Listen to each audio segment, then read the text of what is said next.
Damn it. I didn't stitch that together perfectly.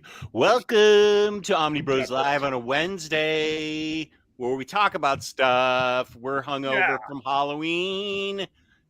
Riley has a candy video. Can you share that with me so I can share that with the crowd, because everybody's got candy hangovers, but this was an amazing purchase by Riley of monster amount of candy. Is it on your TikTok, really? Yeah, I posted like a extended I extended it from a 30-second clip to a full minute, so I could get, or more than a minute, so I could get monetization on it for TikTok. But here's this is okay. Wait, this is let me highlight you. Okay, there you go. Show us your candy. Or okay. All right, we got the mini Kit Kats, we got the Kit Kats, we got the Reese's Peanut Butter Cups, we got the Reese's Pumpkins, we got the Reese's Miniatures, we got the M&Ms and the M&Ms with the peanuts, the Almond Joys, the Whoppers, the Milk Duds, the Rolos, the Hershey's, the mini Hershey's, the Twix, the Snickers, and then there's this big bag of fruity stuff, the Lemon Heads, the Chewy Lemon Heads, Lemon Head Pops, the Chuckles, the Gobstoppers, and the Now and Laters. And then we got this box of the big boy stuff. Wow, that's so awesome. That was the Omnibus Collector himself, and I'm also I'm Omnidog, joined by Gabe Loves 90s Comics. Yo. Comics Guide. Hello. What up? Oh my gosh. And now where did you get all that candy? The dollar store or something? No, I went to Walmart. I went to Walmart like first thing in the morning. There's one around the corner from us, and I figured they'd have a lot. Oh, yeah. On sale. Super discount November 1st. Yeah. It's like super discount candy day.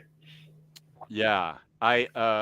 We actually ran out of candy last night for the first time ever, because in our old house, it was there weren't any young kids all the time. It was like an isolated cul-de-sac thing. Mm-hmm.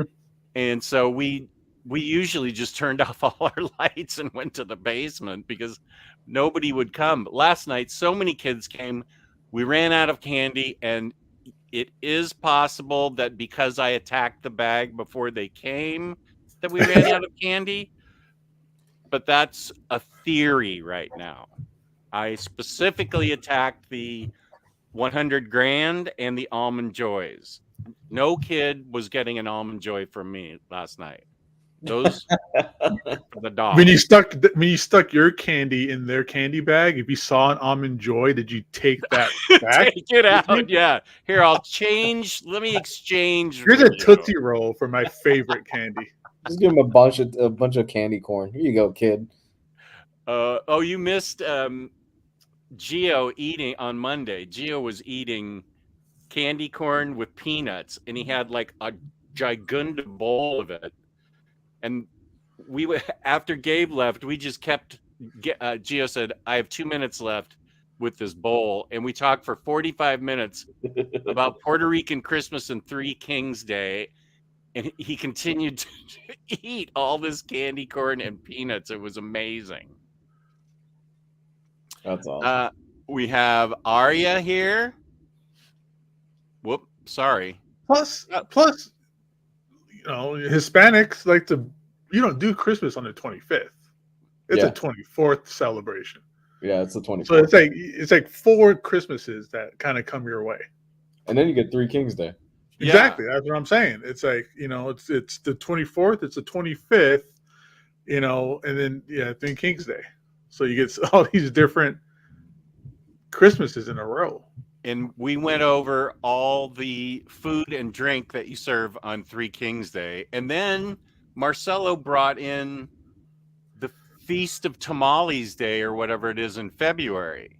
Oh, that sounds amazing. I would love to be part of that. Sounds horrible. Feast of Tamales?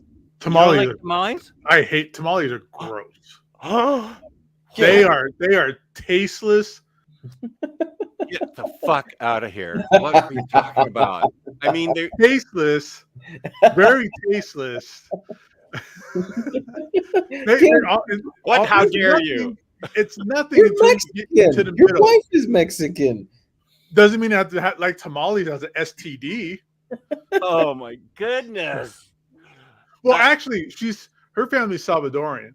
Salvadorian. So those tamales are good. Oh yeah. Because a regular tamale is just you biting into like a loaf of bread until you get into, whatever sauce is in the middle. It's just bland. Yeah. I have. It's almost like when you eat a Salvadorian burrito, like the first 2 or 3 bites of a burrito, sometimes it's just tortilla. You're like, it's like that with tamales if you eat it from top to bottom. That's true. That's true. I think we need to address the elephant in the room. I saw Riley's doppelganger today at a fine establishment. Wait, I think let me somebody see could if I pull up can that pull photo. that up. Identity theft is a serious thing, Lou. This is like Earth 3 Riley. It freaked me out a little bit. I'm not gonna lie. I was enjoying my bowl, and then I look across, and I'm like, "Is that Riley?" What kind of bowl were you doing? No, it was a burrito bowl. I think I sent the photo in the chat. Oh man, this.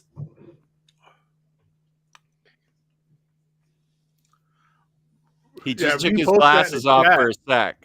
When you post that in the chat, I was like, "Is that Riley?" Like for a hot second. He's having. I can't tell.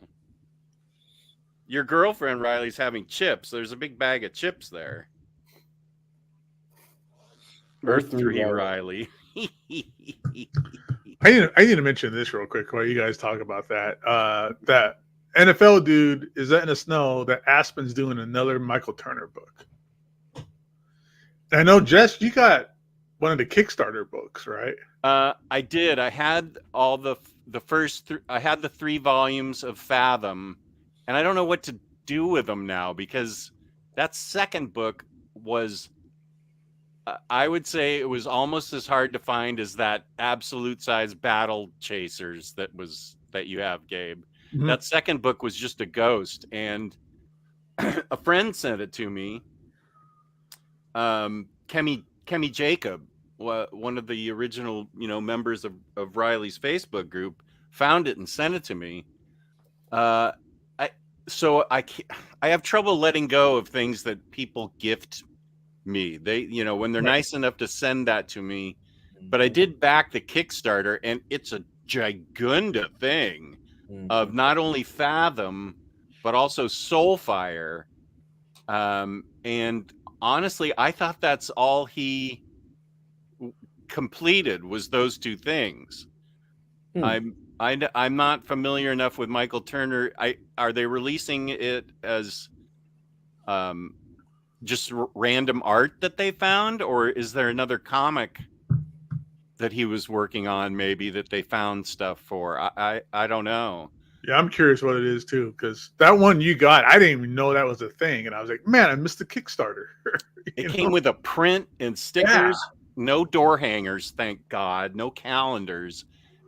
It came with a print. Outdated technology like a calendar. Yeah. Hey, look, somebody printed out the app. That's what I get in some Kickstarters, like a door hanger calendar. I'm like, is this 1952? What is this? Yeah. But it was a great Kickstarter. So what's being insinuated is if somebody gives you a few copies of Nightfall, you won't get rid of them, right? You son of a bitch for putting that in the universe. How dare you? God damn it. If anybody wants to send Jess, you can't take advantage of people's disabilities, okay? Like, come on. If somebody wants to send Jess a few copies of Nightfall, just let me know. Christmas is around the corner. Oh my God! I can't tell you how much I hate you. That is your equivalent of a lump of coal. That is what I would rather have a lump of coal. Let's talk about InStockTrades.com, our fabulous sponsor. And I sent the invoice in today, which means I also sent in our gift card winner from Monday, YP. So everybody should be getting something soon. Woo-hoo. InStockTrades.com, where you can get your collected editions from 30% all the way up to, in their red tag sales, sometimes 80%. That's unbelievable. As I said, last Monday of every month, we give away a $50 gift card courtesy of InStockTrades.com to a random viewer out there. You could be the lucky one someday, but probably not. It'll be somebody else. Add the 2% discount for loyalty. $50 or more in an order. Only $50 or more in an order gets you free shipping. I mean, you buy monster size Hellboy, you've already got free shipping and a 20-pound box. Fabulous customer service, fabulous packaging. That's InStockTrades.com. Yeah.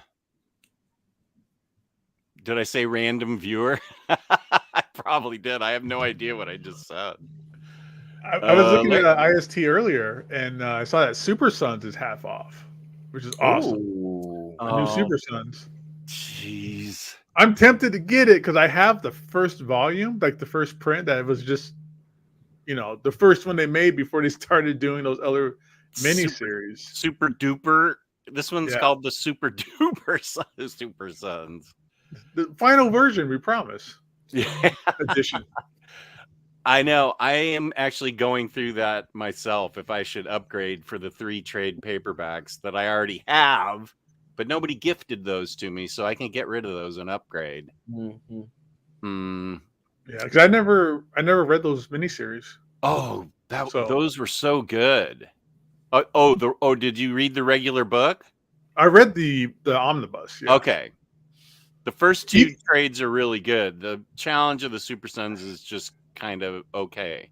And for anybody who hasn't read that out there, like every issue is great. Like in the Omnibus, like even like the day Super Sons crossover with Dynomutt, and that was cool. So good. Yeah. This was the original one. And so that's what I got. Yeah. The other one is going to be a lot thicker. I don't think we say this a lot, but I think this is a perfect run. I think that from beginning to end, the whole series is perfect. Honestly, You know what? I think you're right. Yeah, that's rare. Every collecting- issue in that book is fantastic. There's not a Super single Sons 1 through 16, Super Sons Annual, Super Sons Dynomutt. That was really good. You're right, Gabe. Superman 10 through 11 and 37 to 38. Teen Titans 15 and a short story from DC Rebirth Holiday Special #1. Then in the new one, you get the first 2 trades that came out after it, and then Challenge of the Super Sons, which was okay. But not only does Tamasi write really well, you've got Jorge Jimenez and Patrick Gleason art throughout the whole fakakta thing. I love Jorge Jimenez art. I want to read this again. This was so good. Oh my gosh. You guys just do the show. I'm going to read this right now. Good night, everybody. I mean, it's so fun. Jonathan Kent is so great in this. Yeah, it's a loss that we lost him. That was a bad move. Yeah, when you read this, you realize we should have had like 5 more years of young Jonathan. Oh, you want me to show art? I thought you were showing more. Okay, yeah. No, I will. Yeah, let's do it. Yeah, that was criminal that they aged him up so quick. Yeah. Like they're trying. People were telling me that it seems like they're trying to get them together and team up, but it's like it's not the same thing. Because what is Jonathan now? Like 18, 20 or something, right? And Damian is still like 12. Yeah. The dynamic they had was perfect too. That was such a great balance. Because dude, the art, like Tamasi, like writing it, like it was. Yeah, it's a perfect book.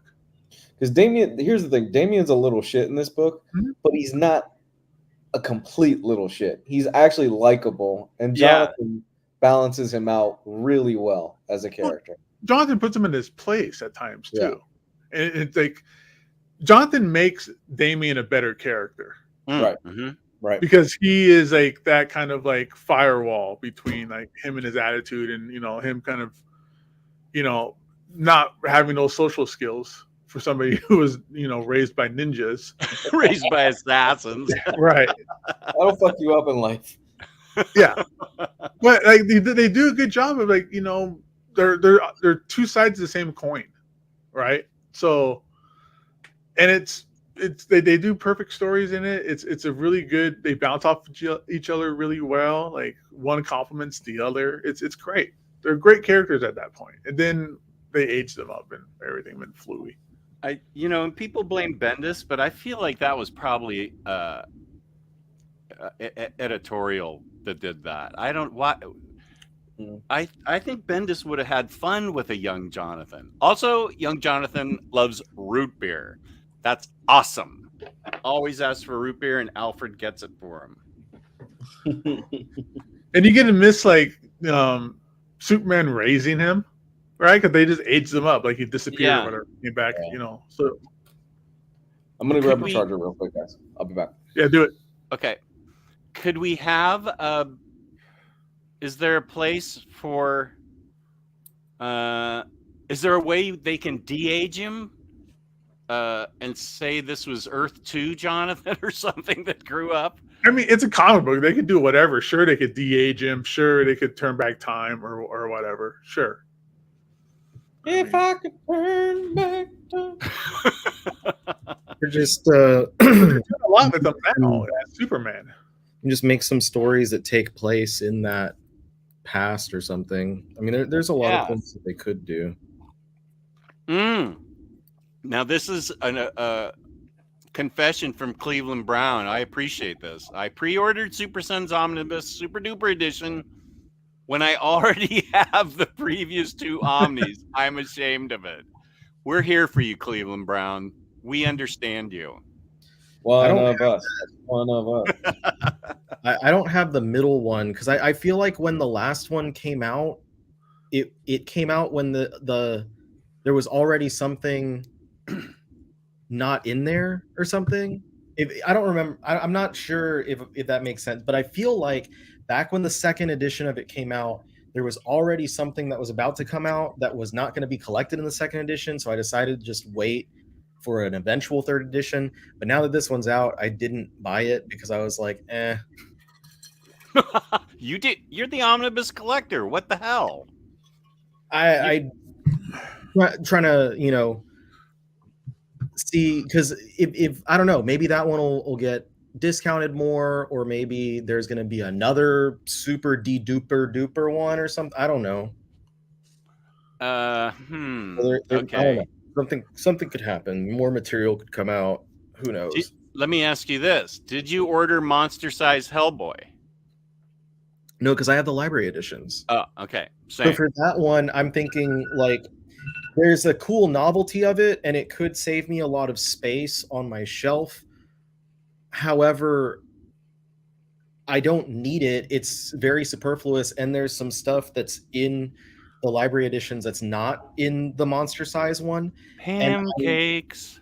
I might like if they did a monster size like companion with everything else, plus like some of the other like Hellboy stories that are not in the library editions, then maybe at that point I would I'd spring for it. In hopefully it would still be in print at that point, but I don't know. Yeah. I have a god awful amount of Hellboy trade paperbacks. I would love all of those to be collected in an omnibus. That's what I have. I have the library editions and then the hardcovers of BPRD and stuff, and all these other trades. I must have 20 trades that aren't collected anywhere, and that is a good idea for like super duper monster size Hellboy Volume 2. Mm-hmm. Yeah, because it feels like they're not putting a lot of those other stories. Like I think like the Hellboy in Mexico and like the young Hellboy stuff, like all of those little ones, it doesn't feel like they're getting put into library editions.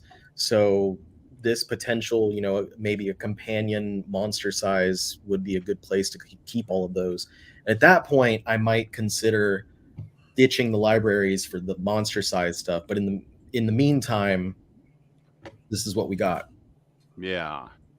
I do have to highlight Larry, who who got something impressive. I had all the single issues of Turner's Fathom, sold them all except 12 through 14. And 14, I had Michael Turner sign the cover back in 2008. That's amazing. I also have the Kickstarter book.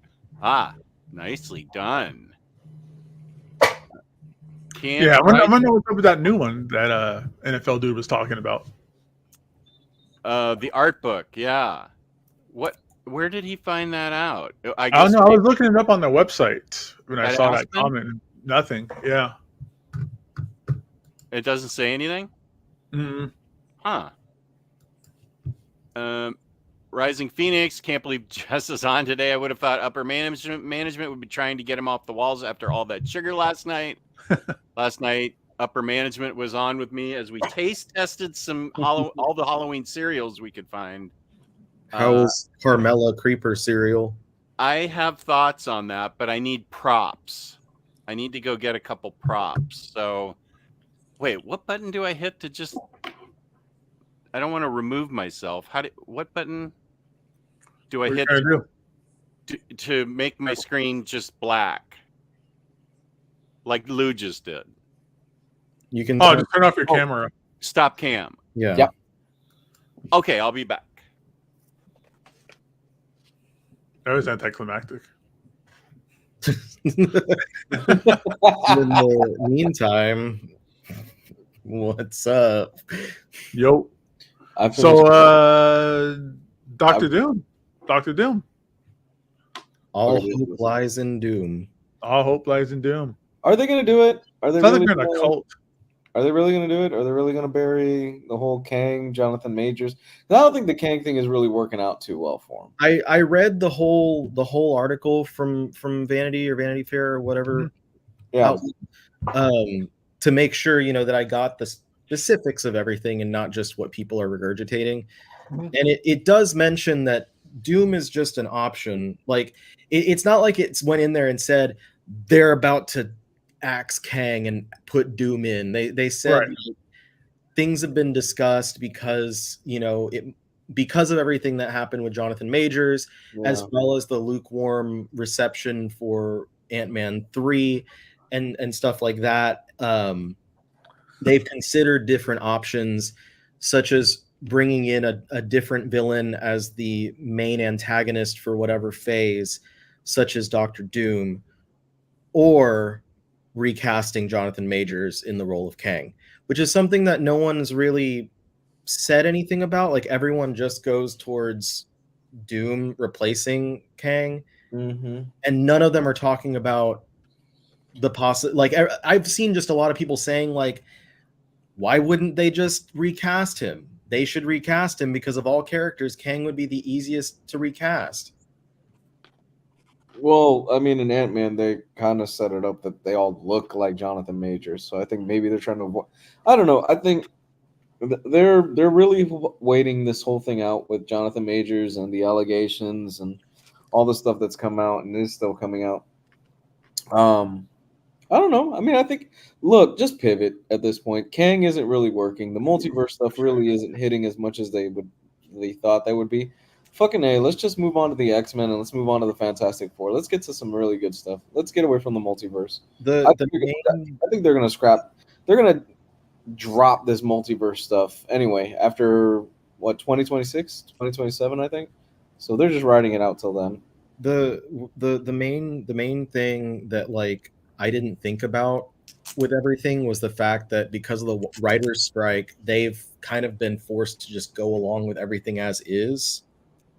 And they haven't been able to step in and like make any changes in plots, make any changes to what they're going to do until recently when the writer's strike ended. And now that this is, I think, a big reason why now we're hearing these things about like we might make changes, we might do whatever, we might move away from Kang or whatever.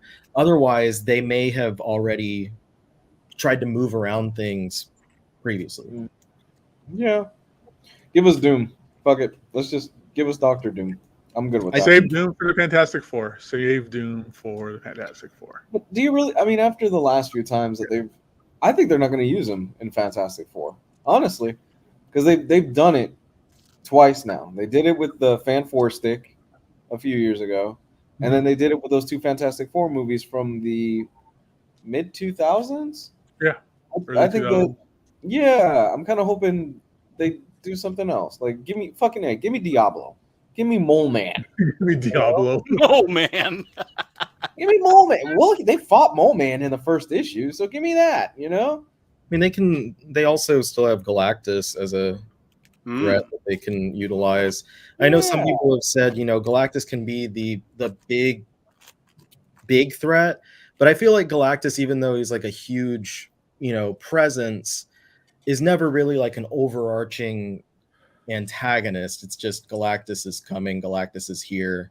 Galactus is hungry. Yeah. Yeah, like that's basically what that feels like, something that could be a single movie threat, but not an overarching thing. Whereas Doom often can be that. Like, you can have Doom be a huge threat for the entirety of the Marvel Cinematic Universe / multiverse, whatever you want to say. I mean, if you want to go big, you'd go Galactus, right? Like, Galactus would be your next. Oh shit! This big, huge thing is on its way. How do we stop it? Yeah.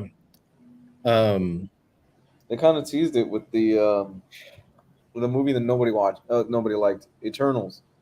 Yeah. If they do something along the lines of that sense of scale, I think it would look really cool. And I want full on purple dress, purple crown, Galactus. Don't try to modern. Give me the purple crown, Galactus. I mean, the fact that they have used the Celestials makes me feel like they're not afraid to do that. Nah. I think they'll do it. Just give me purple and blue Galactus. Yeah. I like Larry's idea here. I'd like to see their origin. Yes, thank you. That would be really cool for like the first third of the movie to be their origin. The Mole Man. And Mole Man, mole people and all that stuff. Make him some homeless person that's just spouting off a bunch of shit on the side of New York or something like that. And eventually he develops a fetish for digging stuff. And I don't know. or some ex-construction worker that he lost his family in a digging accident or something like that. And so he's obsessed with digging. I don't know. Just give me something other than Dr. Doom. What if they just take the first Incredibles movie and paint over it with blue and stuff? Yes, just turn that was the best Fantastic Four movie. Then you can have turn the Underminer into Mole Man, and I don't know, Syndrome into something else. Dr. Doom. Introduce Doom that way, but don't kill him off. Yeah, I don't know. Just have fun with it. Fucking A, man. Like, they're starting to take these things way too damn seriously. Let's have some fun, man. Fantastic Four should be a fun explore space sci-fi book. That's what that should be. Yeah, that's always the best stuff for me for Fantastic Four. Yeah, I want to see Ben Grimm go from like human, it turning into rock and stuff. Yeah. That's obviously painful. And then Johnny can light himself on fire. That's obviously painful. So you got to get good actors that can be looking really painful, and Sue goes invisible and Reed's like, "Where are you?" and stretches his arms out to look for her. Yeah, that's the origin. Up in space, going through. Give me Red Ghost. I want Red Ghost with the Super 8. That's all I'm asking for. Have some fun with it. Jesus Christ. The Red Ghost, and you could do it like the communist scare and everything. Just go nuts, Red Ghost. Yes, please. And don't skip me on the chimps. I need to have the super chimps if you're going to do the Red Ghost.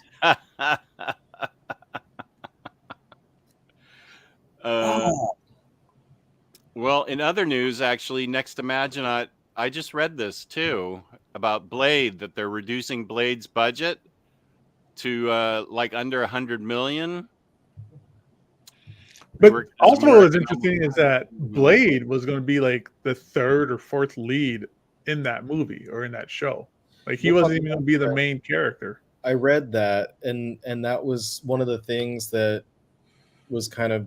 I think that was one of the things that had Mahershala Ali like looking to step out, was because he's the title character, but he's a fourth lead, and it's like, why would you do that? That's not what people like. When you tell people, oh, we're making a new Blade movie, they're not looking to have a Blade be just a small part of that movie. Or Yeah. you know what you can do? Put Tracy Lords in there again. That could work. Go to your local video store if they still exist. Go to Amazon Prime or go to Netflix. Look up a movie called Blade. It came out in 1997 and it is still the tits. Okay, the movie is still fucking great. I love that movie, and Wesley Snipes could still be Blade, and I would still watch that shit. And the second one was fantastic. The third one, not that great. I like the third one a lot. You shut your whore mouth. Oh, dude, I like that movie, bro. I'll die on that hill. Tracy Lords Vampire. I'm there for it. No, Jessica Biel in the shower. Question. I gotcha. Son of a bitch. Questionable special effects aside, the first Blade movie still kicks a whole bunch of fucking ass. And that opening scene is fantastic. The opening scene in the club is still fucking badass. Yeah. And the thing is Marvel going to do a rated R Blade movie? Probably not. They probably won't top what came. Well, they probably won't top what came out in 1997 because they can't go rated R.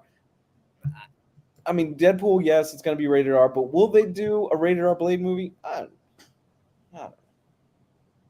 Get the motherfucker that did Werewolf by Night. Get him to do. Oh God, that was so good. And why don't we have a Werewolf by Night this year or a Man Thing sequel this year? Ted. It is really weird that they didn't plan like a new Halloween thing for this year when that did so well last year. Yeah, right. You like The Simpsons and have a that's true. Halloween thing every time. Yeah. I wonder if it weren't for the strikes, if they would have done that, because that actually, thinking about it, with the only thing they did, like colorizing it, that's something that didn't go against either strike. Yeah. This is just like the effects team going in there and taking away the black and white, I guess. Yeah. Man, I'd rather have it in black and white. I thought that was really cool. It was fantastic. Yeah. They probably just gave it to some kid on the phone and just did it in one step. With his iPhone. Yeah. Hit the filter. Okay, here it is. Exactly. Oh my God. I liked all the Blade movies, but the third one was the weakest. Was Tracy Lords in the third one, or did she get killed in the second one? I forgot. I don't remember Tracy Lords being in it. I just know the third one had Ryan Reynolds playing Deadpool, like 100%. Yeah, I remember watching that movie when it first came out. I go, that guy'd make a pretty cool Deadpool, and he's hilarious in that movie. That was the best part. You got Triple H in there as a vampire that walks around with a little puppy dog. That movie's awesome. I don't think I saw 3. Most of 3 isn't even. Wesley Snipes was like, Wesley Snipes wasn't even like in the movie that much. Like they had a lot of problems with him on set where he would just like he was blasted. fall asleep, so they had to like CGI his eyes open or something like that, or vice versa. He was blasted on set a lot of times. Patton Oswalt has told stories of working with Wesley Snipes on that set that are hilarious. That's right. Blasted Patton on Oswalt in it, and he wears a Fantastic Four shirt. It's awesome. What was he blasted on? It's questionable. He was just please say opium. That would be so awesome if he was smoking opium on the set. Who knows? But apparently he was very under the influence of certain things while trying to make that movie. So, Aku is here with a question that we were just talking about a little bit. Question for the Omnibros: which Peter Tamasi omnibus is better from a story point of view? I did pretty good there. I knew what that was. New 52 Batman and Robin or Super Sons? Super Sons, not even a question. Aku, you just missed about 10 minutes ago. We were all raving about Super Sons. As much as I like Batman and Robin, and I love that book, Lou is right calling it the perfect book. Every story hits in there. Every story hits. I don't think you should miss Batman and Robin, but I think one of the things that brings it down, like story-wise, like narrative, I guess, is that it relied, that book was like the tertiary Batman book when it was coming out. So it was sucked into a lot of crossovers and like tie-ins and whatnot. So a lot of that series was like what they're doing during the event that's happening in Batman. And it does well enough because Tamasi is used to having to do that, having been, you know, on Green Lantern Corps for so long. It does well, but it's always kind of like sucked into what it has to get sucked into instead of him always being able to make his own narrative. So I hate it when that happens. It just completely throws off the entire book or your whole read.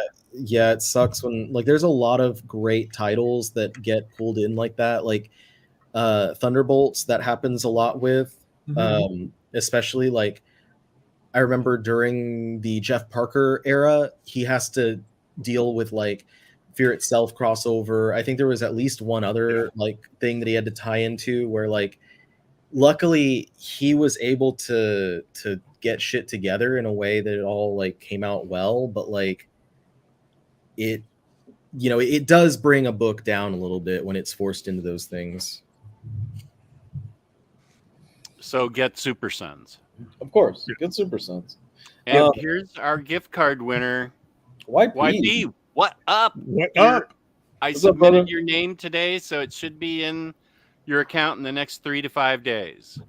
All right. Thank you for watching, and thank you for being here. Yeah, congratulations on that. So a little update on the Blade thing, because this just popped up. One person familiar with the Blade script says the script changes, says the story at one point morphed into a narrative led by women and filled with life lessons, with Mahershala Ali dedicated to the fourth lead. Oh, come on, guys. This is from Variety, by the way. Wow. You want life lessons in your Blade movie. What happened? Who came up with that? Lessons. You know? Is this going to be in kindergarten? Is this going to be like an end of G.I. Joe where Blade shows up at the kid's house or whatever and like, don't leave the light on, kids, because the electricity will go up or something like that. Just something. Oh my God. What the fuck are they doing? Is Kevin Feige just not overseeing the Marvel Universe stuff? I don't. Is he pulled somewhere else? Because it's like now he's seen that Daredevil killed off like Foggy and Karen, and it was going to be like this other weird story. That's official. That they've killed off Foggy and Karen. God, right, and it was going to be like a year later or something like that. Yeah, but they brought in people now, right? They're doing rewrites and they're right. But I was so what I'm saying is he catches that, and they're already like 5 episodes in that they filmed or whatever, right? And then he catches all this other stuff. Is he just not like? It seems like he's not like overseeing it as much as he was before. Because how does all that stuff slip by him? And they're already like, you know, episodes in and already filmed and already had complete scripts and stuff like that. It's weird. I don't know. I don't know how that stuff works, but I'm looking forward to seeing Blade show up at the rec center and teach kids what a Roth IRA is at the end of the day.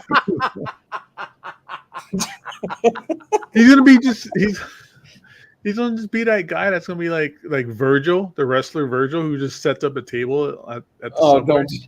Oh God. The saddest thing ever. This sounds horrible. If I was Mahershala Ali, I would probably leave too. Yeah, no, it makes sense why, because like you sign on for one thing and that's like, wait, what is this that you're trying to do now? But they got him back in because they have the writer from Logan is coming in to rewrite the script. So that's good. Yeah, I loved Logan. Everybody did. That seems good. So we'll see how it goes, and then pulling the budget down seems, you know, it'll be a little bit different than other things that we've been seeing from Marvel. But I think that Feige might have stretched himself a little thin with so many projects and just not giving enough focus to everything, and maybe also like sitting on this kind of this pedestal that he believes that maybe there's nothing that can go wrong. I've been happy with like the basic direction of everything. I've been in the minority in that I'm usually happy. Like the one thing I really didn't like was Secret Invasion, and I guess also What If, but that doesn't really matter. And I was like, lukewarm on a couple of the movies, but I never hated anything like some people seem to. But I can acknowledge that the response from most is not as heavy as it was pre-Endgame. And could people be suffering from MCU fatigue? I think that's a big part of it, and they highlighted that in the article. Was like they came out with Phase 4 where they were like, we'll always have either a movie hitting theaters or we'll have a show on Disney Plus, and there's always going to be something Marvel related. And they thought like, that would be great because you always have people interested, but then they didn't realize that could be too much of a good thing. And it just got people bogged down by so many things that they, not everyone's able to follow all of it. And it's not just like, oh, there's so many movies, but then you have to worry about all these shows that have hours of content each. It's a lot. I would have been fine with it if it was all quality stuff, but most of that stuff that came out within the last like 3 years or so has been really subpar and disappointing, like Moon Knight. There's just a lot of it seems like issues with things getting rushed or like getting reconfigured and stuff. Mm-hmm. Like I was reading in that article stated something about how one of the issues with She-Hulk, which I loved the She-Hulk show, but they're specifically stating like the issue with the effects was that they originally planned on her origin being like later in the series, and they decided that in order to get audiences more connected to her as a character, they needed to move it up to the beginning. And so they like basically pushed the VFX team into overtime to get that done for the beginning of the series instead of having them wait for it to be, for later in the series. And that was one of the reasons why like some of the VFX were not great. And they also, the VFX for Ant-Man suffered because it switched spots with the Marvels. And because it switched spots with the Marvels, they had less time to get everything done for that movie, and pushed out, a subpar product. Whatever you think about the story and the characters and whatever aside, the VFX were a big part of what people were not happy about. And so because they switched it up, they didn't give the team enough time to polish it like it should have been.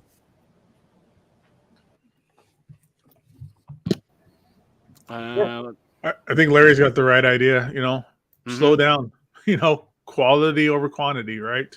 That's what we're all looking for. That's been the problem for me. It just hasn't been good. It's all been really rough.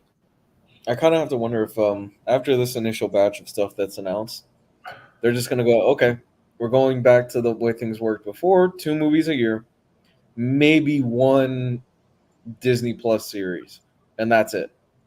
3. Instead of what were they doing it like 6 at one point in a year? They were doing them back to back. Yeah. I'm good with them doing a couple of series per year, or like a special or something. Like I'm cool with them doing a little bit more. But I think like as long as they're not pulling everything too thin, and it's clear, like it's clear now that everything can get pulled too thin, and when there's too much, it's not simply the too much of a good thing. It's like you have so much going on that your people can't focus on making every single product good or as good as it could be, I guess. I just remembered Guardians of the Galaxy Christmas special. That was great. I loved that. That was fun. It was a great lead into the 3rd movie, which was great. Which I haven't watched, but I will someday. It's going to be interesting, man. 2 years from now, I think it's 2 years. If nothing else gets delayed, we're getting a Superman movie by James Gunn. And James Gunn kicks off his DC Universe. So there's going to be some serious competition, and I'm very delighted to see what DC does in the next few years. I'm more excited for the DC stuff than I am for the Marvel stuff that's coming in the next few years. It looks so much fun. That's going to be great. Yeah, Oh, I'm yeah. super excited to see what comes out of that. Yeah. Because I mean, I want the DC characters deserve to have like a really good movie catalog and library, right? Mhm. Plus, Maybe a plastic- I have trust in James Gunn, so I really want to see what his kind of universe looks like. Give me a Plastic Man show. I would love Plastic Man. Plastic Man. Oh yeah, man. Give me some Plastic Man. James Gunn, I know you watch our show. Give us give us Super Sons. Yeah. Look, They left that on the table. Look, if Batman and Robin, that movie that comes out, I think that's what it's called, and it opens up with Condiment King, I don't give a fuck what the rest of the movie is. It got Condiment King in there. I'm happy. Okay. I told you after I saw Condiment King on Batman the Animated Series, I totally get your love for Condiment King now. Thank you. If Thanks. McFarlane put out better Build-A-Figures, I would get those 4 figures just to put together Condiment King. But his Build-A-Figures are really crappy. They never stay together. I got a Bane and a Scarecrow Build-A-Figure that's just barely put together. If you touch it, it'll fall apart. But yeah, Condiment King was awesome. So good. I love Condiment King. Yeah. Give me a movie on him. Give me what? Give me a movie on Condiment King. Give me Yeah. a TV series. James Gunn, look, James Gunn made Peacemaker great. Peacemaker. Nobody give a shit about Peacemaker. Give me Condiment King. I mean, he even had some cool shit for Polka Dot Man. Yeah. Oh yeah. Polka Dot Yeah, Man. that's right. I have Polka Dot Man shoes. Yes, you I do. feel like that's the ultimate, like, it's like, dude, he did something with Polka Dot Man. Like he could bring anyone in. I'll even include the mention of Matter Eater lad eating an entire Domino's. No, oh my god! I just remember Milton from that Suicide Squad movie. Oh yeah, Milton. What was he? Yeah, he was like not supposed to be there. He was He's supposed to be there. the driver. He was some driver, some big Mexican guy that was carrying around what was it, enchiladas or something like that with him on the mission. Oh, that's right. I love that movie. Yeah. So last night, upper management and I did a Halloween cereal taste test. Ryan mentioned it earlier. Carmela Creeper. Oh, she definitely has a bottle of Zoloft. Supposedly caramel apple flavored. I am going on record now. We, out of 5 stars, Patty gave it a 1. Ooh. I gave it a 0. Wow. Oh, wow. And this has marshmallows in it too. Harsh. Jesus. So, I mean, marshmallows should be able to cover up any defect in cereal. Not in this case. This was it's still full. I haven't attacked this at all except for the sample last night. And a guy named Eric left a message on the show that compared Carmela Creeper, and I've decided I'm keeping this action figure, to my man Poochie.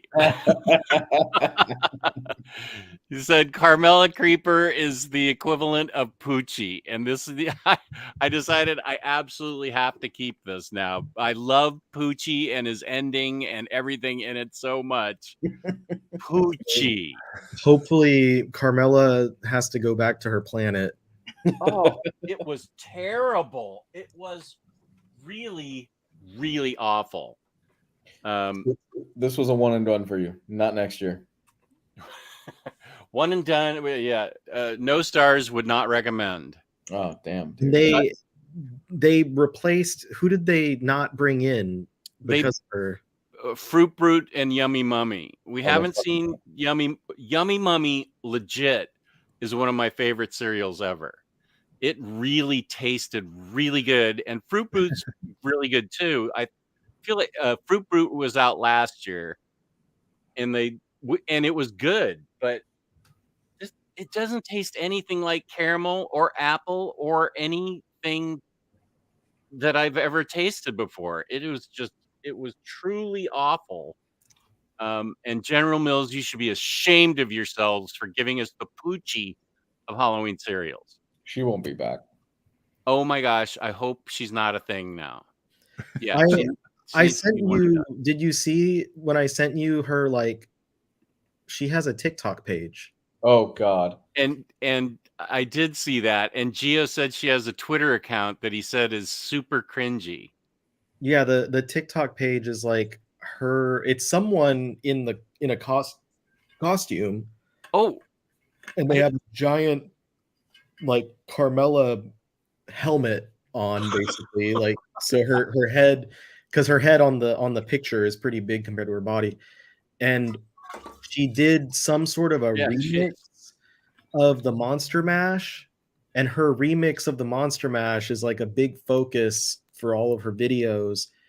And they have it on Spotify, like her Monster Mash remix, which is not good, by the way, whatsoever. It's not. It's just like a generic, like, beat placed over it. Someone spent a few minutes trying to do something with a DJ set. Yeah, and Derek's right. The remix cereal, Patty did not like it at all. I gave it a 2, and I think she gave it a 1. Oh, thank you, Lars. That's nice. Thank you very much. I got a lot of compliments about Patty, not me, Patty. What is SpeakPipe?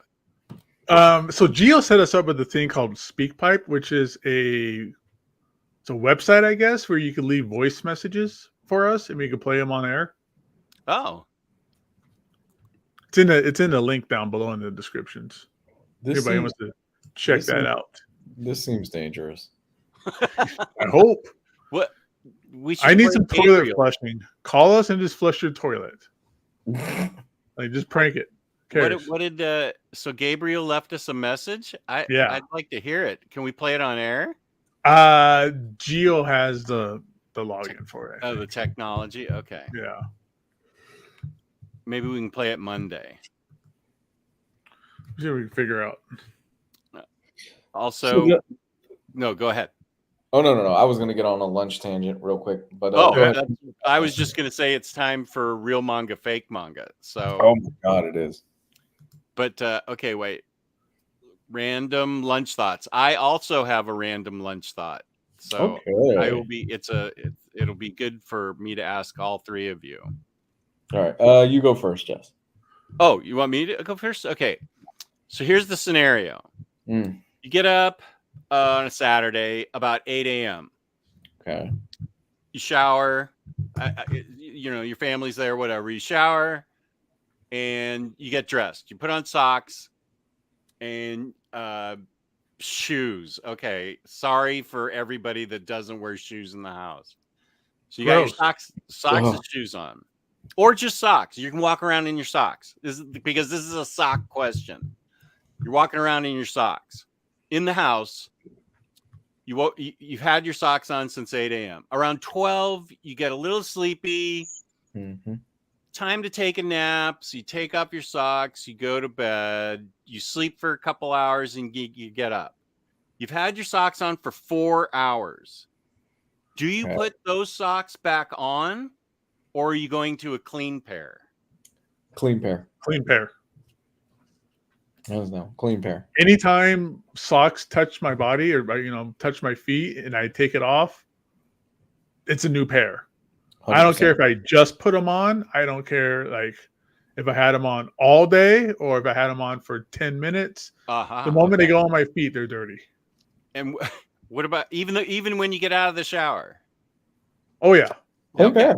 Absolutely. New pair. pair. Okay, Riley, do you have thoughts on this? Do you wear socks? The picture Lou took of you had you in flip flops. I missed. I was looking at something else and I missed part of that. But my sock thing is generally if I put on socks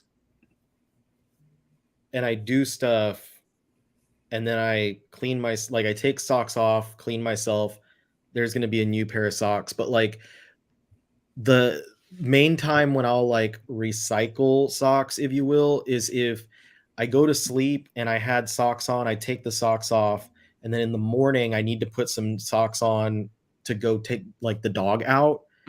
I'll put on my old pair of socks, take the dog out, come back, and then take a shower. And that's the only like time that I usually like recycle old socks.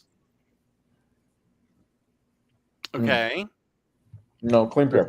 Brief situation because I just don't want to dirty any new ones. It's like stepping on water when you have your socks on. If I had the socks on for 5 seconds, walk back into the bathroom because I, need to get something else, and I step on water, new socks. Yeah. Anytime you step on water, those are coming immediately off. Yeah. No, I'm with Gabe on here. That it doesn't take much for me to switch to a new clean pair of socks. If I hop in the bed, let's say, because I tend to do a nap on the weekends just to kind of power me through the rest of the afternoon. I really enjoy it.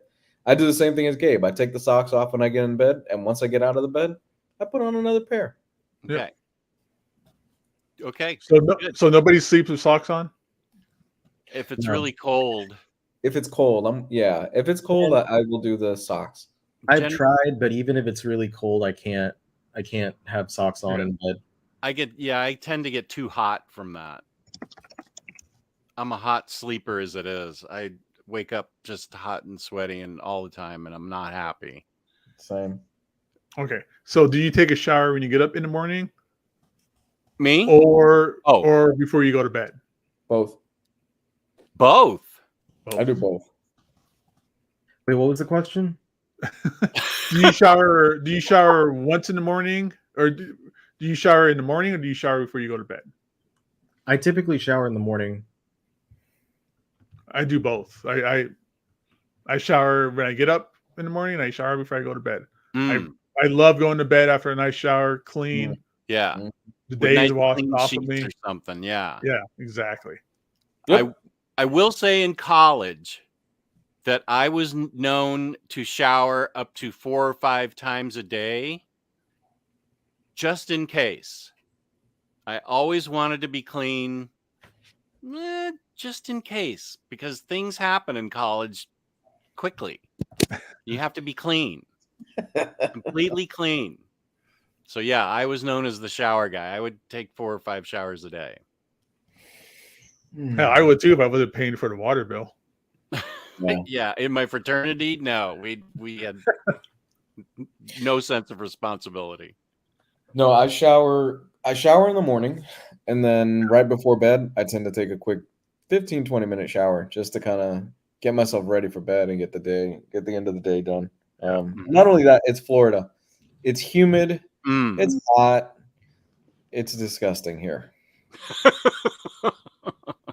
It was 42 degrees here today, and I was so happy for it. Yeah, I had just been so tired of summer. Yeah, it's cool today. I think Earth 3 Riley does not shower at all. He does not look like the bathing type.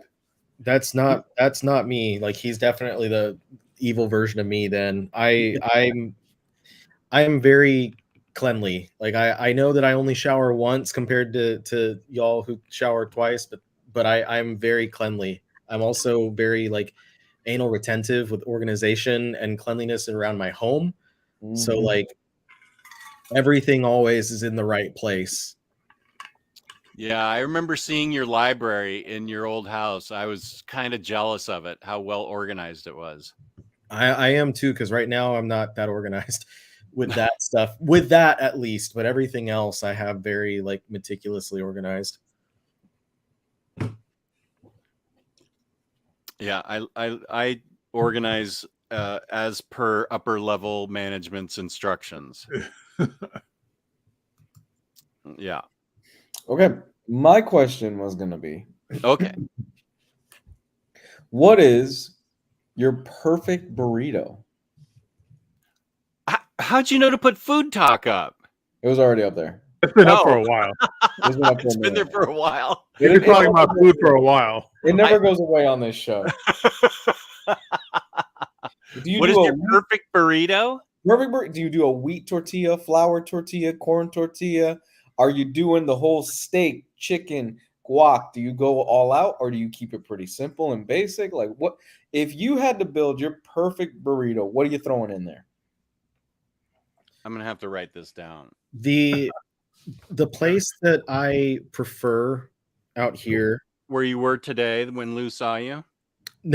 No, actually, we did have it last night though. Is Cabo Bob's. Okay. It's an Austin original started by a guy who I believe came from California. So it has some like California notes in the stuff that they use. But anyway, I don't go to restaurants with a specific thing that I order. I don't have a usual order, you know. I usually mess around a little bit. But what I typically get at Cabo Bob's is I'll get the I think it's the smoky cheddar tortilla. Okay. Ooh. With white rice, black beans, and brisket. Mm. For a burrito?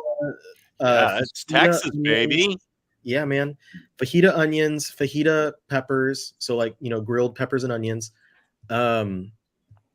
Cheese, not queso, just cheese. Sour cream. The hottest hot sauce that they serve, guacamole, and lime juice. And that's what I typically get. You like that Americanized shit. That's what it is. You need Americanized. Look. Come down here or go to Vegas, and I'm sure Gabe can hook you up with a little Mexican lady who she's been making. Hey. Well, no, hear me out. Pause. Hear me out. Who she's been making the same tortillas for 30 years. Her hands are burned to a crisp, and they are the most amazing tortillas you've ever had. If I'm like the American brisket on a burrito, come on. Yeah, you asked about burritos. You didn't ask about tacos. That's a whole different story. But like, yeah, brisket on my burrito, because the brisket at this restaurant, at this specific place, the brisket is, in my opinion, the best meat that they have. They have the fajita chicken, they have the fajita steak, they've got they have barbacoa as well. I get the brisket because it's also, I think, the only one of these build your own burrito type places that serves brisket.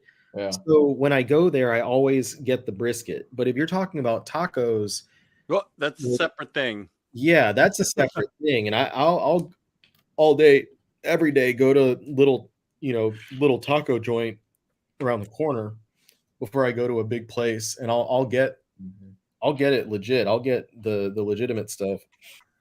I like a flour tortilla, rice and black beans, cilantro, shredded cheese, grilled onions, little squirt of lime, and carne asada. Good choice, the carne asada. Thank you. Very good choice. Gabe? I'm gonna go with the shrimp burrito. Ooh, okay. On a corn tortilla. A corn tortilla? Or a flour tortilla, excuse me. Oh, okay. Brown rice, black beans, guacamole, and like some kind of like jalapeno sauce. Oh yeah, I forgot to put hot sauce in mine. Yeah. I usually open it up and splorch unless I ask for it in there. Yeah. You got to have hot sauce. Yeah. I would do carne asada. Then I would do the hot sauce, which is probably like a tomato-based sauce or something like that. Really good. Refried beans for me. I like the fried beans. Or black beans, one of the two. Mm-hmm. Maybe a little bit of rice, not too much rice. Lemon or lime. Give it that taste. This is off the top of the dome. Some onions. I like onions chopped up in there. Raw or grilled? Grilled. No, you gotta Grilled. grill the Yeah. onions. Man. Yeah. And that's about it. White or red? White or red onions? Red. Yeah. Oh, you get red onions in your burrito. I like red onions more than Yeah. white onions. I That's don't the right know that answer. I've ever been offered that option.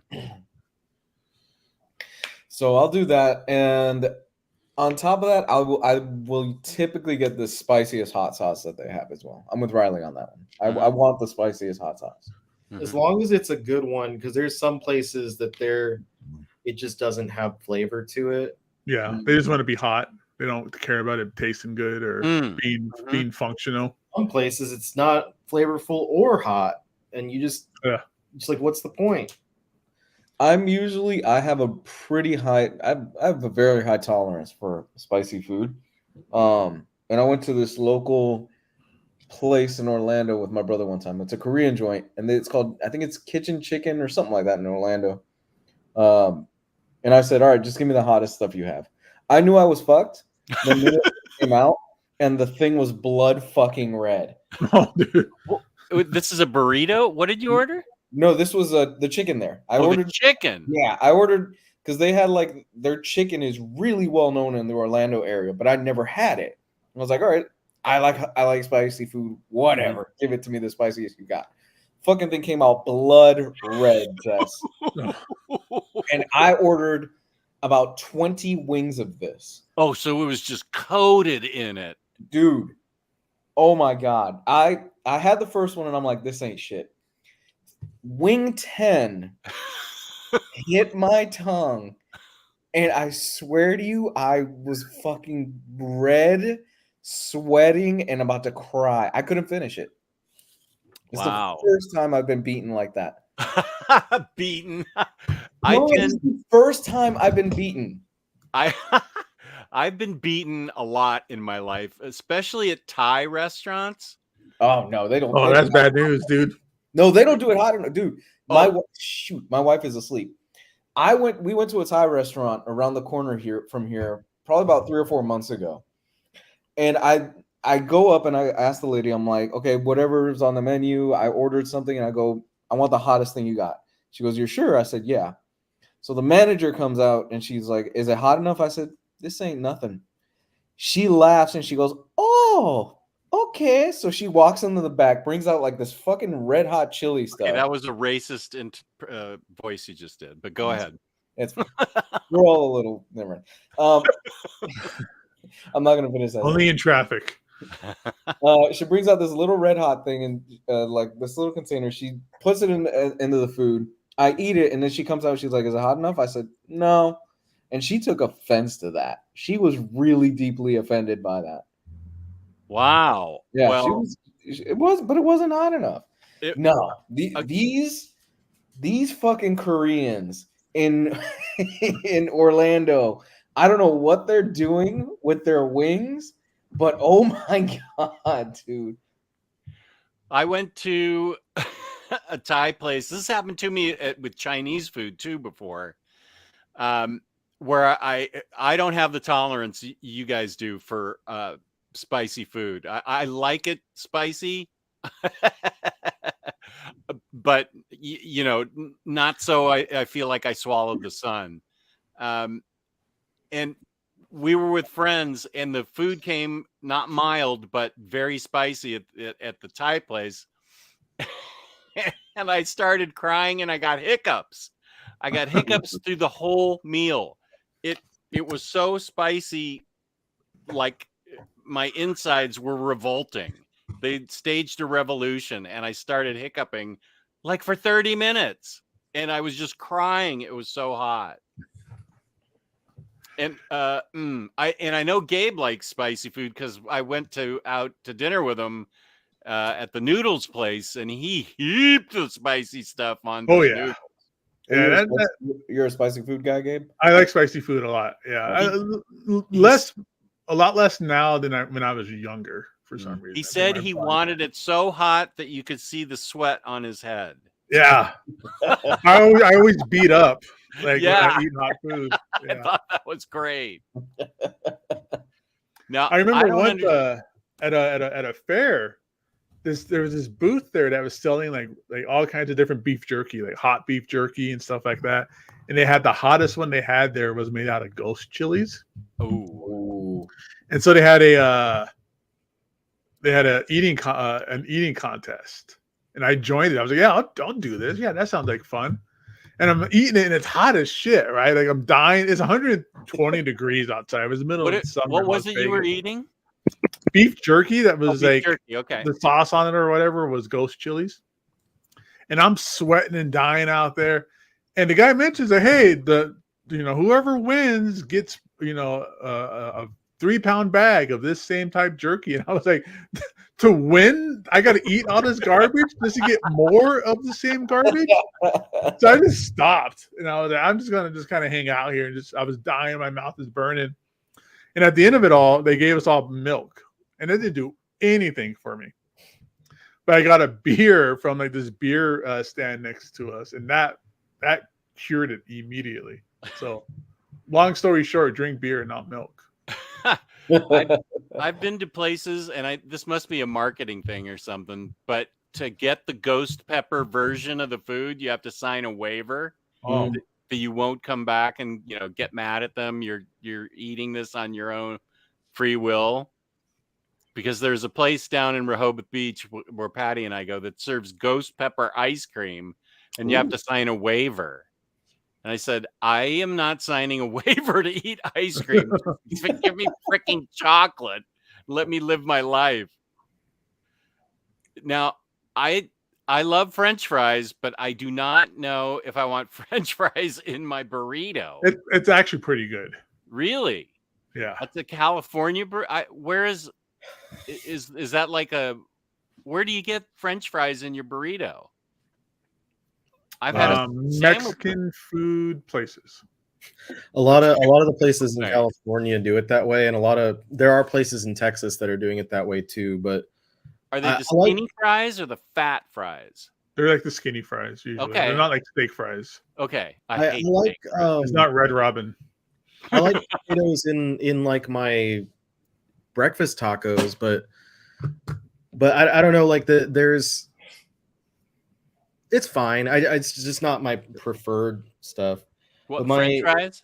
Yeah, my spicy thing that I would want to add is like I can handle spice pretty well, but for some reason the one item, and it's honestly embarrassing because it's not that big of a deal, is Wingstop's atomic sauce. It messes with me. I don't know what, like, I'll take a bite, and I thought I would have gotten over it because it was like when I was in high school, I couldn't handle it. And I'm like, oh, I should be fine now because I eat all kinds of like habanero. And I think all it is just a habanero sauce, if I'm not mistaken. And I eat habanero all the time. And I got it on one of their chicken sandwiches, like when they first launched those. And I thought, okay, I'm going to have dipping it in ranch. It's got buns with it. It's got all this stuff that's going to tone it down. And it's on a chicken breast fillet or whatever type of thing they use. So it's a lot of meat just with the, layer of sauce around it. And even then, like the first bite, I take it and it starts making me hiccup. It's like the only thing that I've had that for some reason, and it's embarrassing because it's a freaking Wingstop sauce. Is that the spiciest they have? Atomic? Yeah. Welcome to your 30s. I was bad with it. Is betraying you slowly.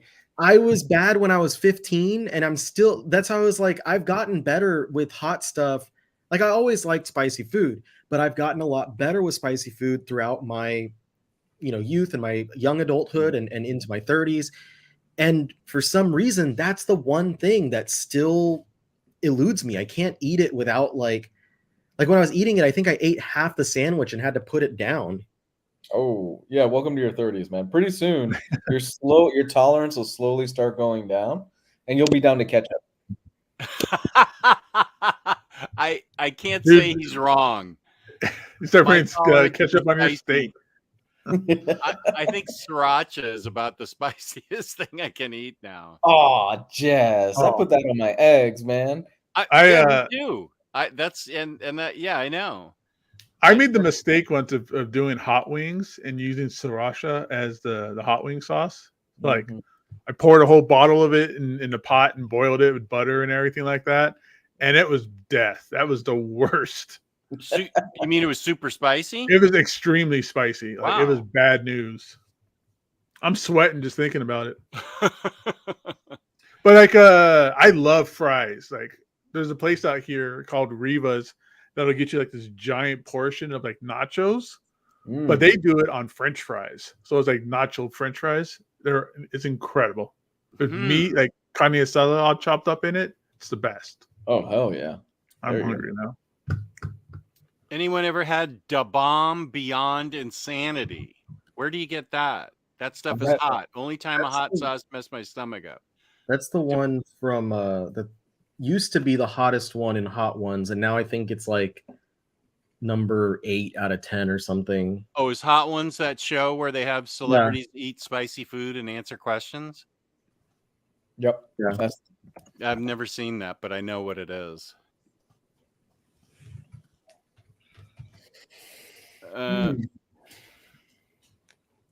This is not true. Cycle, you're out of your mind. Idea for stream: Hot Ones challenge eating contest. I would lose. I'm already out. If Lou's like putting ghost pepper in his toothpaste, there's no way that I can compete with that. The last time we did a food-based show, didn't end well. Which one? What was that? The Do Bomb show? It was Pop-Tarts. Everybody fucking hated that show. Everybody hated that show, but still brings it up all the time. Went well for me. I had a good time. Yeah, I had fun.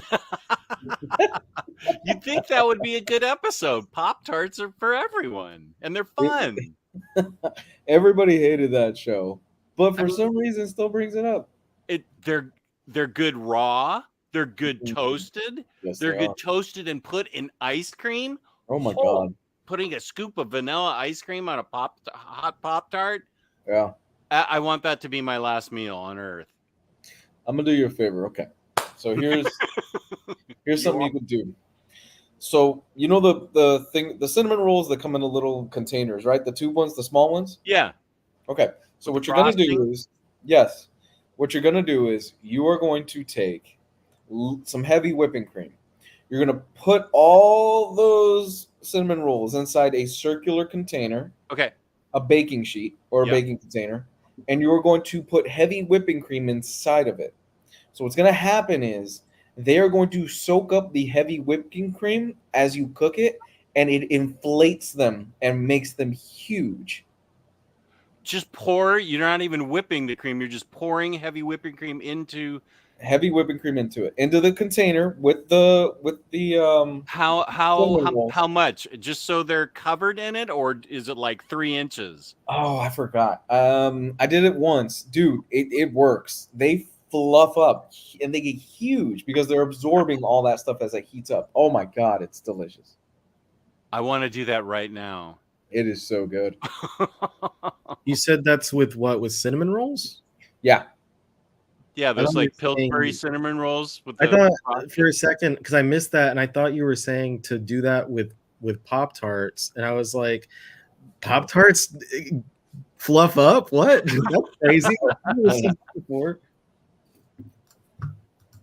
Oh, Lars is just not no. The only condiments in Norwegian food are salt, ordinary pepper, and a slight of spice.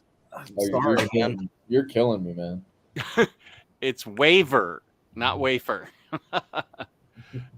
Dropping in for support. Thank you, buddy. And Yo. Brian up here. Where is he? Brian dropping in to say hi. What up, Brian? AS supports your brisket tacos, and so do I. Oh, we haven't talked about tacos. I don't hold any food to such a standard that you can't put brisket or anything else into it. On a burrito? Who cares? I don't know. Yeah, Shrimp in the burrito? Come on, that was my idea, or that was my burrito. That people might think that's weird. Who cares? Let him enjoy his food, Lou. What do you have against brisket? Put I love fish brisket. I Let love him brisket. enjoy his in it, food. for all I care. I love brisket. I just wouldn't eat Oh, one. Riley took me to so many brisket places. It was so great. And then that taco place we went for breakfast. For what was the deal there? What was it called? The place you took me for breakfast tacos? Didn't we have like a huge pile of scrambled eggs and meat and cheese and stuff? Yeah, it was Juan in a Million. And for $5, we were they were flour tortillas, right? Or yeah, and they give you this huge platter of scrambled eggs and all the chorizo and everything else. We ate like 10 tacos for $5 each. Yeah, it's crazy. Like I tell people about that place all the time, and I tell them that I'll usually leave like 100% tip because it's so cheap and it's just so much food that it feels like I'm stealing it. Yeah. Man, I think I left $10 for a tip. It was more than the meal. Yeah. Man, tips well. Hey, so just kind of shifting back to comics. Okay. Anybody in the chat, or I don't think anybody here has read it, read Jonathan Hickman's Ultimates. It kicked off today. I have not. Gabe, you seem like you got it. Oh, there it is. He's got issue 1. Torpedo? No, there's a shop down the street from my house. Oh, cool. Have you read it? No. Damn. Have y'all heard the synopsis of the new Spider-Man series that he's doing? I love it. I don't like Peter Married. I'll throw it out there. Really?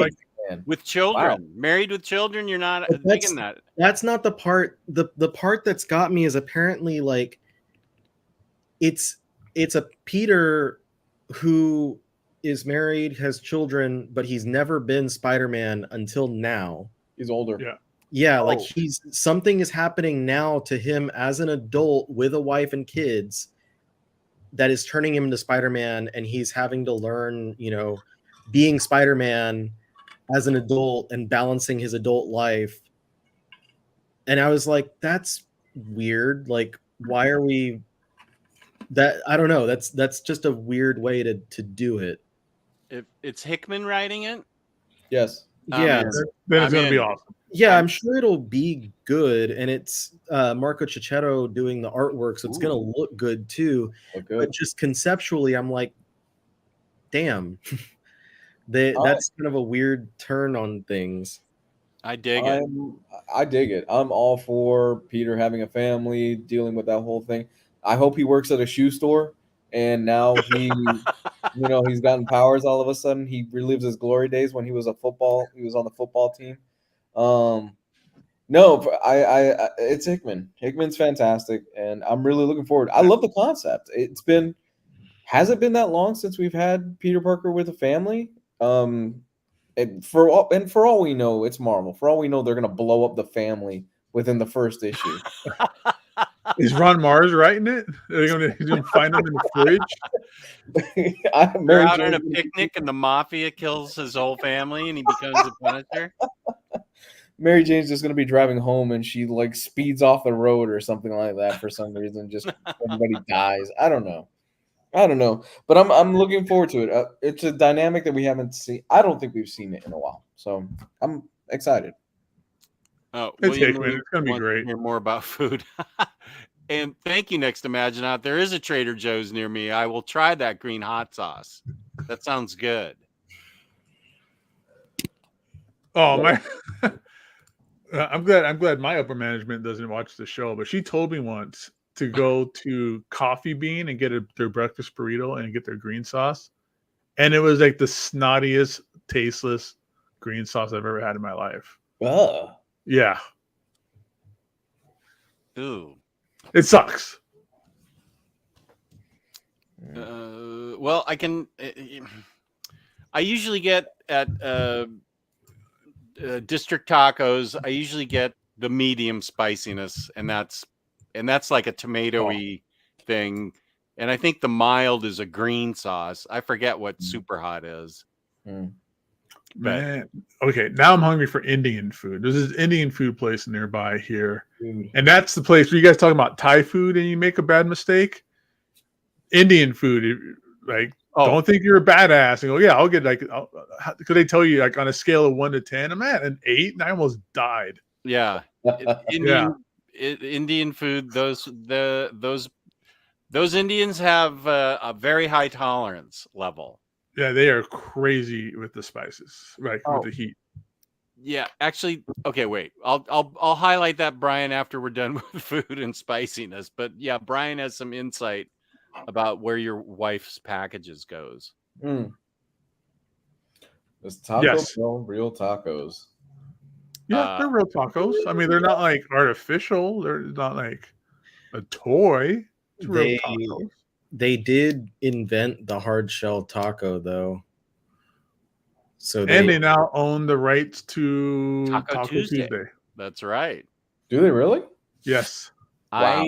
I will vouch for the double wrap supreme, the flour tortilla with a corn tortilla shell in it. I love that. I think the proper question might have been like, are they authentic? Oh, yeah. They're not authentic. They're real. It's real food. They are tacos. It's a tortilla with filling, but in handheld. It's not like a burrito. Yeah. But is it authentic? It's not authentic Mexican, nor is it authentic Tex-Mex or any other type of it's Taco Bell. Yeah, it's Taco Bell. It's a bunch of 14-year-olds in there smoking weed, making your tacos. Damn straight. That's not authentic. You got to go find some old lady that has like arthritis that makes your tacos.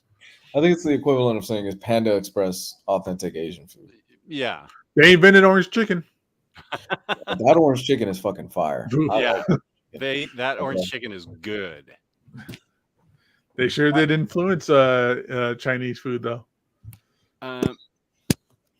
This is a fair thing to say. Eat local, buy local. And everything that is a chain is trash. But every other week, I get something that's like a neighborhood watch newsletter type thing.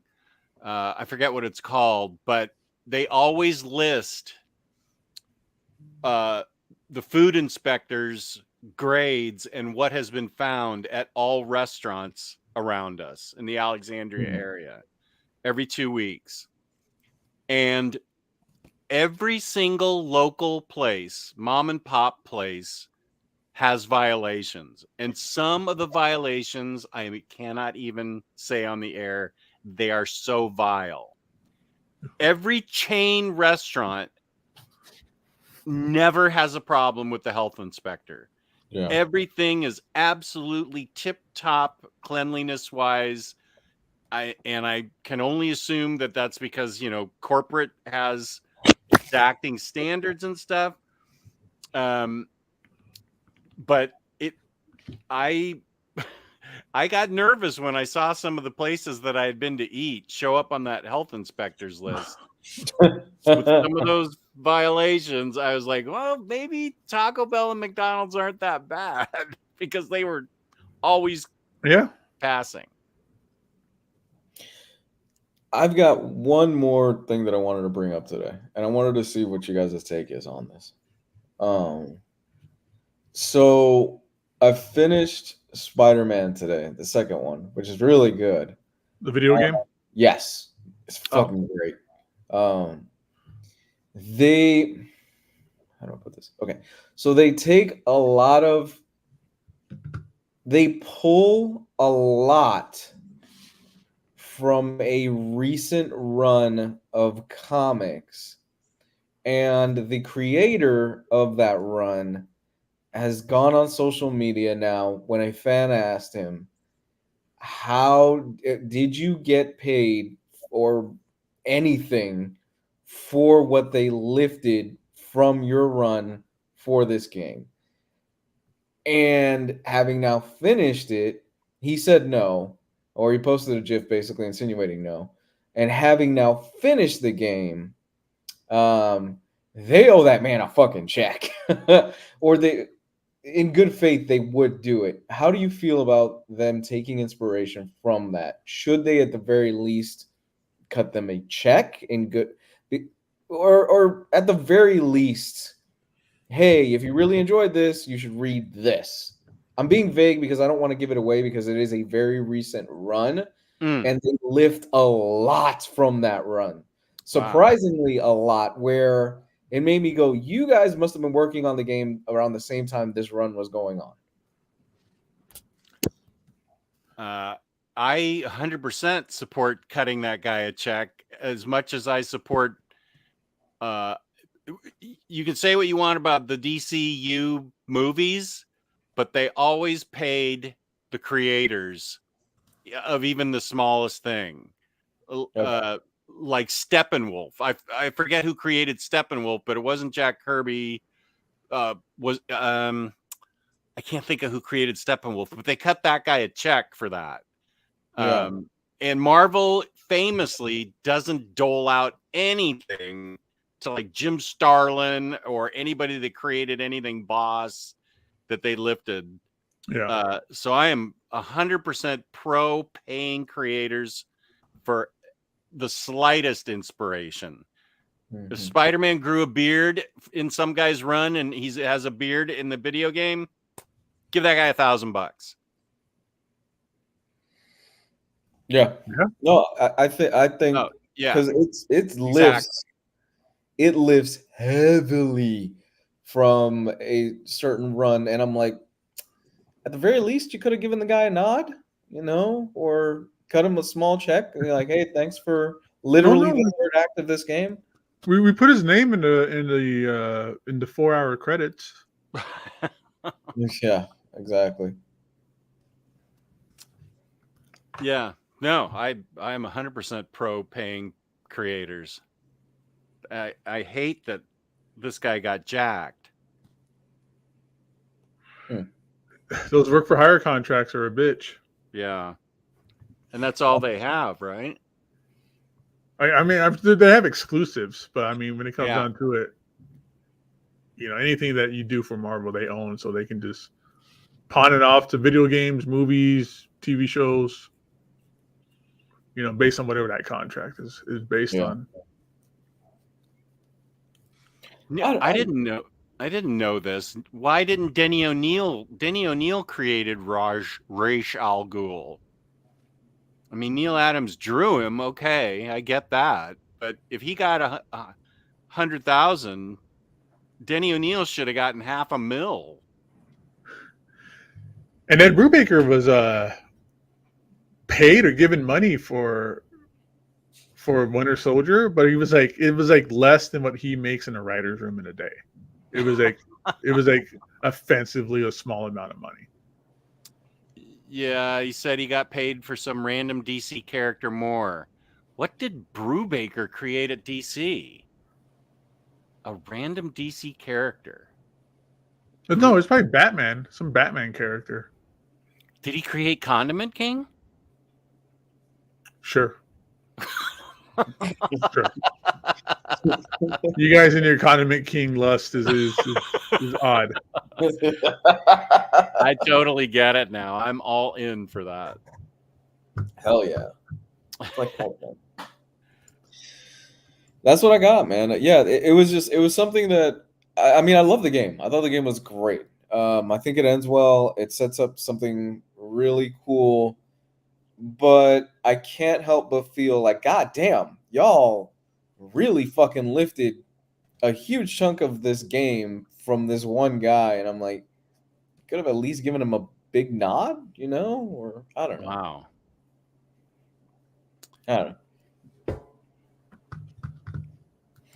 Just kind of bothered me a little bit.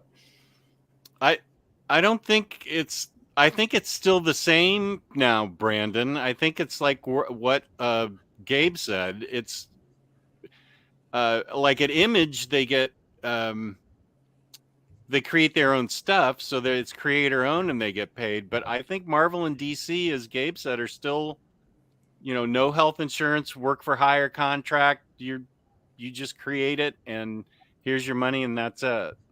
Yeah, I mean, I'm sure they got exclusives. They've had exclusives like Yeah. Bendis and stuff like that. But I mean, it's one of those things. If you want to work with Spider-Man and the X-Men, you're going to have to do work for hire, or have to do where you're not going to own the character or the story, or you get paid some crazy amount of money if it ever becomes like a movie. So, I mean, it's all contracts, right? So, If it becomes a movie. For an exclusive like Hickman coming back to Marvel, would they shove a pile of cash at him for that? I would assume so. I think those exclusives even come with like benefits or healthcare. I would think. I don't know for sure. I've never seen I'm not a contract lawyer with them or anything, but I know that those things that are options for people sometimes. I'm still or if we become corporate editors and stuff like that. Yeah. I'm still waiting for Hickman to give me a JSA series. Oh, that'd be so awesome. I would love it. Legionnaires in DC. Yeah, Legionnaires. Cool. Yeah. Cool. All right, guys. We're going to call it. You are. Yeah. Okay. Well, we need to talk about one more time InStockTrades.com, where you can get your collected editions from 30% off up to 80% off. Sometimes in the red tag sale, it gets kind of crazy there, where they just slash prices.